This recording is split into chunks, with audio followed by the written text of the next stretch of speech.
now we have the situation in Ireland. Now I know that the stupidity and greed of Irish politicians has a lot to do with this.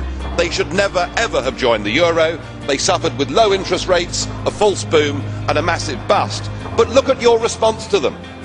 What they're being told, as their government's collapsing, is that it would be inappropriate for them to have a general election. In fact, Commissioner Wren here said they had to agree their budget first before they'd be allowed to have a general election. Just who the hell do you think you people are? And when people have taken away from them the ability through the ballot box to determine their own futures, then I'm afraid that violence becomes the only logical alternative. And cheer on if you like. But have you noticed that on the bond markets this morning, Greek bonds are trading 233 basis points higher than German bonds?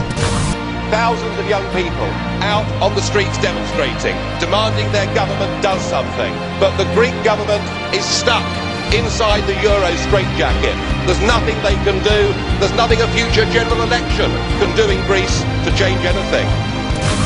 You're using the crisis as a massive power grab to take us towards fiscal union.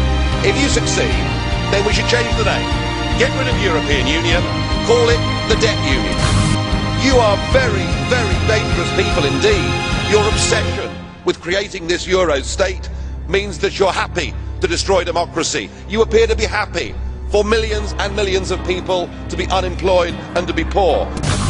And who is actually responsible? And who's in charge out of you lot? Well, of course, the answer is none of you, because none of you have been elected. None of you actually have any democratic legitimacy for the roles that you currently hold within this crisis.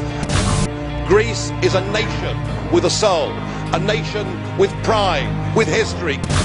Remember that 60 years Mr. President. ago, an Iron Curtain came down on Europe. Thank you, that now, Mr. President. with this Commission, there is an economic iron fist, and it's being felt in Greece today, on the edge of a financial and social disaster. But you guys have played a role, because when Mr. Papandreou got up and used the word referendum, or Mr. Wren, you described it as a breach of confidence, and your friends here got together like a pack of hyenas, rounded on Papandreou, had him removed and replaced by a puppet government. What an absolutely disgusting spectacle that was. And not satisfied with that, you decided that Berlusconi had to go. So he was removed and replaced by Mr. Monti, a former European Commissioner, a fellow architect of this Euro disaster, and a man who wasn't even a member of the Parliament.